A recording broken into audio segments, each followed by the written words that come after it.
मुरली अमृत की धारा है धारा, जो देती दुखों से किनारा। मुरली अमृत की धारा है धारा, जो देती दुखों से किनारा। भूले जीवन में हो जाए शिव बाबा मुरली में समझाए। भूले जीवन में हो जाए शिव बाबा मुरली में समझाए। ओम शांति। आज की तारीख है 11/10/2022 की साकार मुरली। बाबा के महावाक्य। मीठे बच्चे, तुम रूहानी ब्राह्मणों का आपस में बहुत प्यार होना चाहिए। आपस में मिलकर राय निकालो कि कैसे सभी को सत्य भाव का परिचय दे। प्रश्न: बच्चे किस निश्चय के आधार पर अपना भाग्य ऊंचा बना सकते हैं? उत्तर: पहले जब बुद्धि में यह निश्चय बैठे कि यहाँ पढ़ाने वाला स्वयं परमात्मा है, उनसे ही हमें सौभाग्य लेना है, तब पढ़ाई रोज पढ़े और अपना सौभाग्य ऊंचा बना सके। बाप की श्रीमत है कि बच्चे, तुम्हें किसी भी हालत में रोज पढ़ना है। अगर क्लास में नहीं आ सकते हो तो भी घर में मुरली पढ़ो। गीत: तू प्यार का सागर है। तू प्यार का सागर है, तू प्यार का सागर है। तेरी एक बूंद के प्यासे हम, तेरी एक बूंद के प्यासे हम, लौटा जो दिया तूने, लौटा। ओम शांति। आत्माएं अर्थात बच्चे जान गए हैं कि हम आत्मा बिंदे मिसल हैं, एक स्टार माफिक है। लेकिन जो आत्मा है वह सेल्फ के बाप को कैसे रियलाइज करे? दुनिया में कोई भी ना अपने को ना बाप को जानते हैं। तुम जानते हो हम आत्मा बिंदी है, कितनी छोटी है। बाप भी इतना छोटा है। आत्मा से परमात्मा बाप कोई बड़ा नहीं है। शरीर तो छोटा बड़ा होता है। अब तुम शिव बाबा की याद में बैठे हो। भल कोई यह जान भी जाए कि आत्मा छोटी बिंदी है, परंतु उसमें 84 जन्मों का पाठ है। वंडर है ना। जब तक आत्मा शरीर का आधार ना लेवे तब तक पाठ बजा ना सके। वैसे परमात्मा भी हम आत्मा के माफिक छोटा है, परंतु बाप क्यों कहा जाता है? क्योंकि वह सदा पावन है। वह परमात्मा को ना जानते भी उनको बाप कहते हैं। जैसे तुम समझ से याद करते हो वैसे वह भी याद करते हैं। इतने जो भगत हैं सबका भगवान एक है। जिसको पतित पावन कहा जाता है तो पतित है अनेक और पतित पावन है एक। साधु संत महात्मा भी बुलाते हैं, उनको गॉड फादर कहते हैं। तो सबका फादर ठहरा ना। फादर को पतित से पावन बनाने आना पड़ता है। पावन बनने का उपाय वही बताते हैं, क्योंकि आत्मा पर पापों का बोझा चढ़ा हुआ है। हम सिर्फ लिख दें कि बी होली, परंतु ऐसे स्लोगन लगाने से कोई फायदा नहीं, क्योंकि बाहर वाले तो समझ ना सके, बाकी तुमको तो समझाया हुआ है। तुमको स्लोगन की क्या दरकार है? इसका अर्थ है पवित्र बनो, बाबा को याद करो। जब तक किसको समझाया नहीं जाए तब तक कुछ समझ ना सके। योग में रहने से पवित्र बन सकते हैं। कहते हैं हिज होलीनेस, यह पवित्रता का टाइटल है। सन्यासियों को होली कहते हैं क्योंकि विकार में नहीं जाते हैं। वह पवित्र रहते हैं, ब्रह्मा को याद करते हैं, परंतु जन्म विकारियों के पास लेना पड़ता है। तुमको तो कहा जाता है पवित्र रहो और शिव बाबा को याद करो। सन्यासी अपने को कर्म सन्यासी कहलाते हैं। परंतु कर्म का संन्यास होता नहीं। कर्म संन्यास तब हो जब देह ना हो। देह बिगर तो घर में यानी परम धाम में रहते हैं, यहाँ कर्म का संन्यास कैसे हो सकता है? यह कहना भी झूठ है। वह कहते जो गृहस्थी कर्म करते वह हम नहीं करते। गृहस्थियों का कर्म तो बहुत है, यज्ञ तप तीर्थ आदि करते हैं, वह सन्यासी भी करते हैं। बाकी फर्क सिर्फ यह है कि वह कमाई कर खाना घर में पकाते हैं, सन्यासी यह नहीं करते हैं। वह मांग कर खाते हैं क्योंकि उनका हठ योग है। हठ योग से परमात्मा से मिल नहीं सकते। जब बाप आए तब तो उनसे कोई मिल सके, और जब तक बाप ना आए तब तक पावन दुनिया की स्थापना भी हो ना सके। कितना समझाते हैं फिर भी समझते नहीं हैं। बच्चे समाचार लिखते हैं, इतने इतने आए, अब देखें कौन कौन अपना सौभाग्य लेते हैं। आते बहुत हैं परंतु बुद्धि में यह नहीं बैठता कि उन्हें पढ़ाने वाला परम पिता परमात्मा है। हमको उनसे सौभाग्य लेना है। बाप रजिस्टर भी देखते हैं, कोई मास में 8-10 दिन भी आते हैं, कोई नहीं भी आते हैं तो वह नहीं लिखते। अगर कोई नहीं आता है तो वह मुरली पढ़ता है, वह नहीं। किसी भी हालत में रोज पढ़ना पड़े।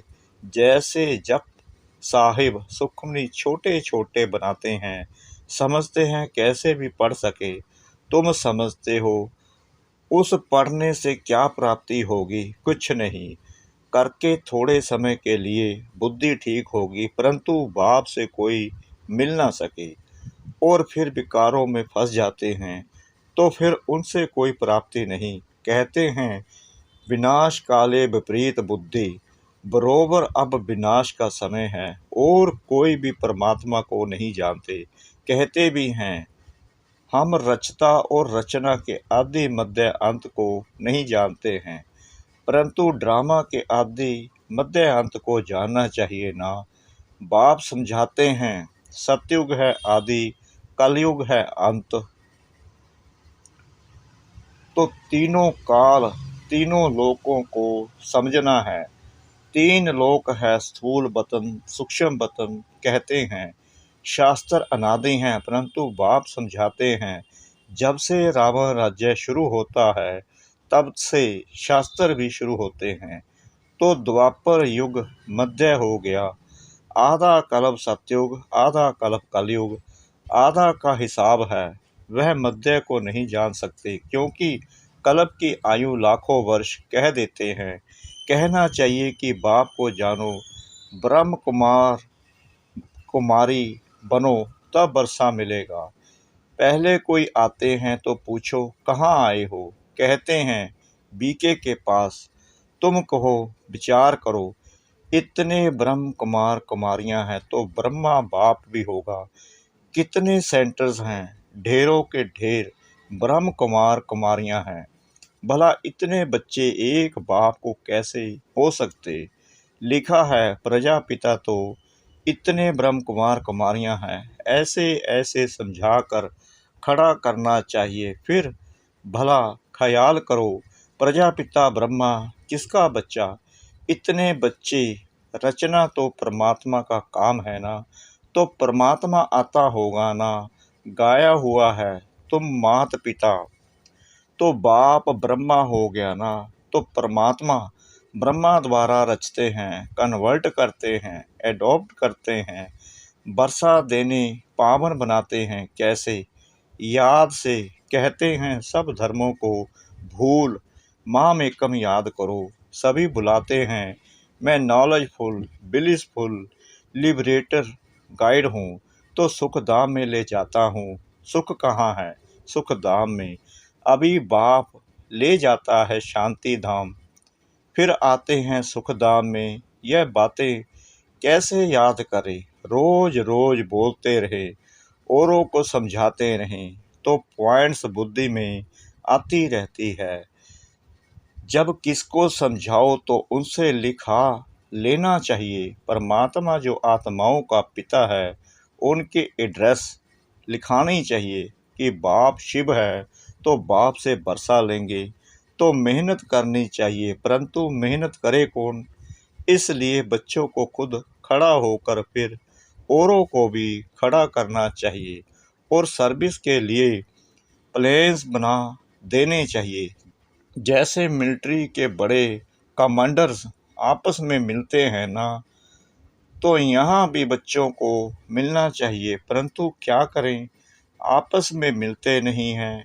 वास्तव में तुम ब्राह्मणों का आपस में बहुत प्यार होना चाहिए। कोई राय निकालनी चाहिए, कैसे किसको समझाएं। देखो, लक्ष्मी नारायण के कितने मंदिर हैं, तो मंदिर बनाने वालों को मिलना चाहिए कि आपने यह मंदिर बनाया है, परंतु जानते हो कि इन्होंने राज्य कैसे पाया, फिर राज्य कैसे गंवाया। श्री कृष्ण का चित्र बहुत अच्छा है, इसमें 84 जन्मों की कहानी बड़ी अच्छी है। सिर्फ यह चित्र बड़ा बनाना चाहिए। बाबा कहते हैं कोई आए तो युक्ति से पूछना चाहिए कि आपने गीता पढ़ी है, फिर भला बताओ गीता का भगवान कौन है, तो ऐसे युक्ति से समझाना चाहिए। कहते हैं ना, तुम माता पिता, तो यह ब्रह्मा माता हो गई, तो उनके साथ संबंध रखना चाहिए। अगर उनसे प्यार गया तो खेल खलास। बाप से वर्षा कैसे पाएंगे? तुम्हारी लड़ाई पुराने दुश्मन से है। कोई को मालूम नहीं है कि रावण से भी कोई युद्ध होती है। कहते हैं सच की नाव डोलेगी लेकिन डूबेगी नहीं, तो हिलती कितनी है। दूसरे सत्संगों में तो हिलने की बात ही नहीं है। यहाँ तो माया से युद्ध है। जब तक बाप को नहीं समझा है तब तक फल लिख कर दे, परंतु तोता कंठी वाला नहीं बना है। जंगली तोता आया और गया, अल्प को समझना है। ऐसे प्रजा तो ढेर है, बाकी राजाई के लिए कोई खड़ा नहीं होता है। बत्ती पर फिदा हो जाए सो बड़ा मुश्किल होता है। अच्छा, मीठे मीठे सिकलाते बच्चों प्रति माता पिता बाप दादा का याद प्यार और गुड मॉर्निंग। रूहानी बाप की रूहानी बच्चों को नमस्ते। हम रूहानी बच्चों की रूहानी बाप दादा को श्रद्धा भरी प्रेम भरी नमस्ते। शुक्रिया बाबा, शुक्रिया बाबा, शुक्रिया बाबा, इस मीठी मीठी मीठी मुरली के लिए। रात्रि क्लास। तुम बच्चों को बाप का डायरेक्शन मिला हुआ है कि बच्चे बाप को याद करो। बच्चे कहते हैं बाबा फुर्सत नहीं मिलती। अब फुर्सत कहाँ चली जाती है? जरूर माया तुम्हारा समय ले लेती है। माया भी जबरदस्त तीखी है जो तुमको बाप को याद करने की फुर्सत नहीं देती। तब तो कहते हो बाबा सारे दिन में आधा घंटा 20 मिनट याद में रहे। कोई मुश्किल ही सारे दिन में 2 घंटा बाप को याद करते होंगे। जो समझते हैं हम 2 घंटा याद करते हैं, वह हाथ उठाओ। वह स्थूल याद, पुरानी याद तो चलती आती है। यह तो है इनकॉर्पोरियल, इनको अपना आँख कान तो है नहीं। बच्चों को कहते हैं माम एकम याद करो, अपने को आत्मा समझो। तो बाबा पूछ रहे हैं कि कितना घंटा याद में रहते हो बच्चे? खेलने जाते हैं तो टीचर को याद करते हैं, घर में पढ़ते हैं तो टीचर याद रहता है। तो वह है स्थूल याद।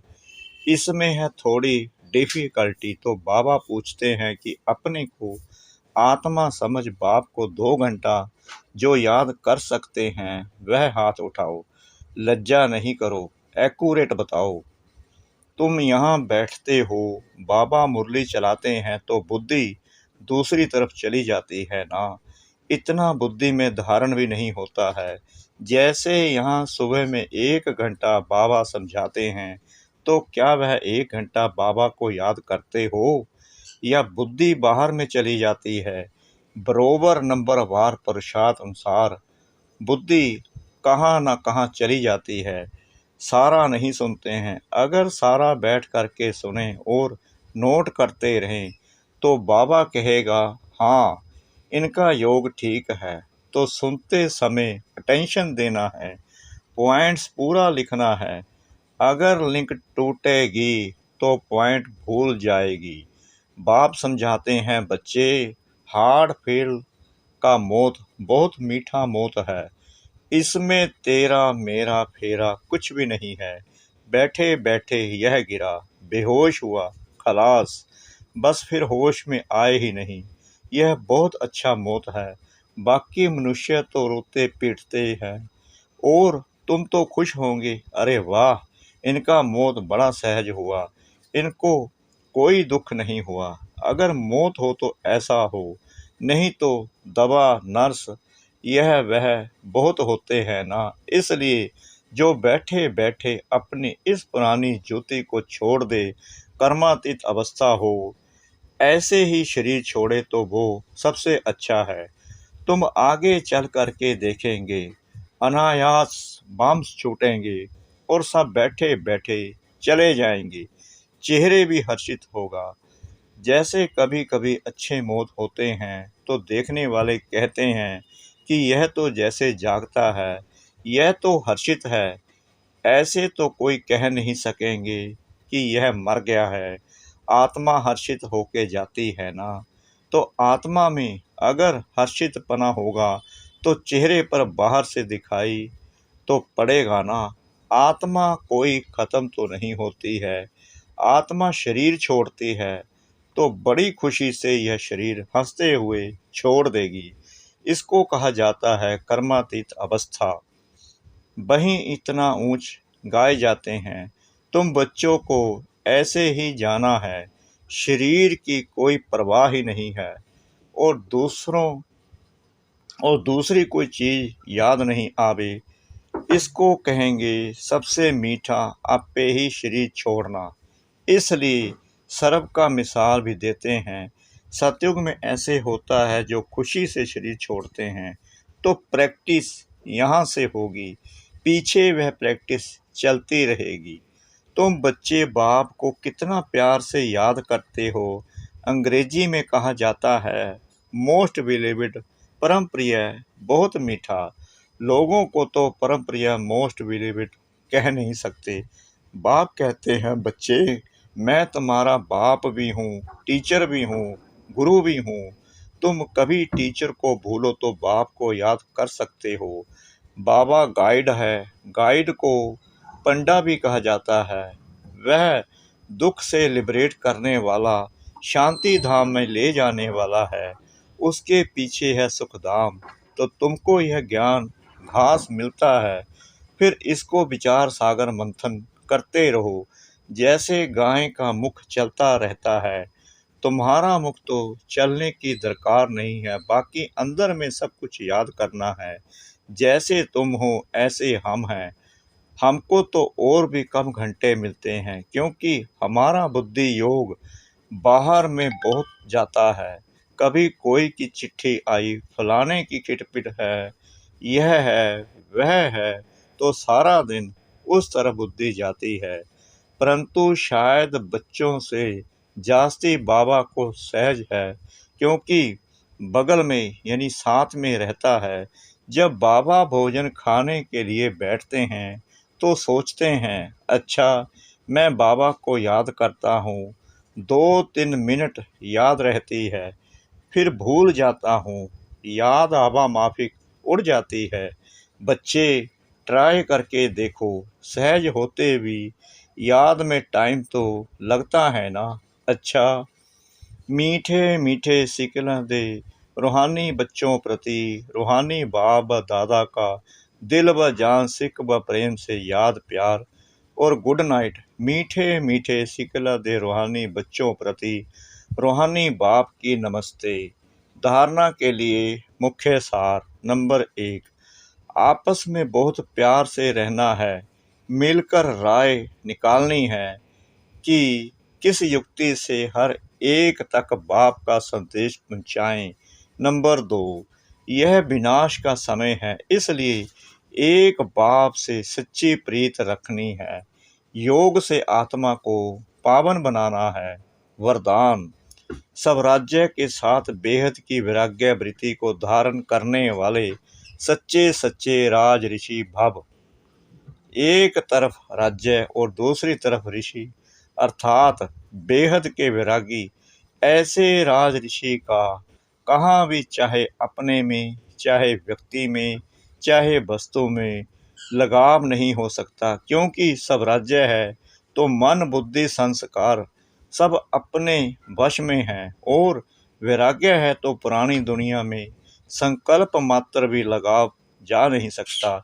इसलिए स्वयं को राज ऋषि समझना अर्थात राजा के साथ साथ बेहद के वैरागी बनना। स्लोगन: समझदार वह है जो सब आधार टूटने के पहले एक बाप को अपना आधार बना ले। समझदार वह है जो सब आधार टूटने के पहले एक बाप को अपना आधार बना ले। ओम शांति।